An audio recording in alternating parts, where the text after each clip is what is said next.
This morning on the decision to sneak President Trump out of Turkey on a secret flight last month and the Iranian terror cell allegedly sent to assassinate him. Our chief White House correspondent Mary Bruce has the latest. Mary, good morning. Hey, Whit, good morning. And we are now getting a fuller picture of this extraordinary operation to move and sneak President Trump from Air Force One to a different plane and the threat that sparked this elaborate ruse. It was just hours before President Trump was scheduled to leave the NATO summit in Turkey that the decision was made to secretly sneak him onto a different plane, concealing him in a catering truck. According to a senior administration official, the call was driven by intelligence that an Iranian terror cell had snuck into Turkey with a shoulder-fired missile, and that they had information about Trump's movements. Were you worried about a shoulder-fired missile? I don't worry about anything, to be honest. Whatever it is, you know my attitude, whatever.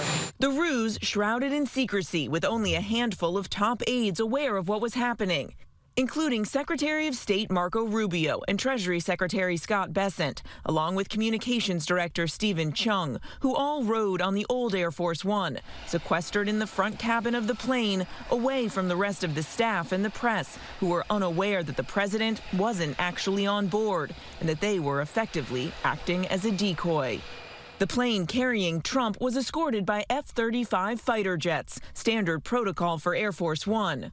So too was the old Air Force One, something highly unusual for a plane not carrying the president.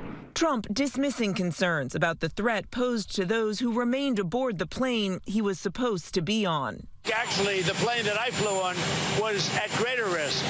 I think it was at greater risk because that would be the plane I think that they would be more likely to go for.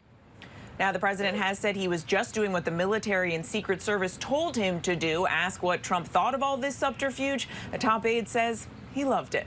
Whit. All right, remarkable new details there. And Mary, there's also a shakeup at the White House. Press Secretary Caroline Leavitt is stepping down. Yeah, Whit, after 19 months as White House Press Secretary, Caroline Leavitt, one of the president's most loyal and fiercest defenders, is stepping down to spend more time with her family. Leavitt, who's just 28 years old, the youngest person to ever hold the job, announcing that she is leaving just weeks after coming back after having her second child. The president, who often praises Leavitt, is thanking her for her service and says she'll remain one of his top outside advisors. Leavitt says that while her fight is entering a new phase, she says it is far from over. With the president has not named her replacement. Mary Bruce at the White House for us. Appreciate it.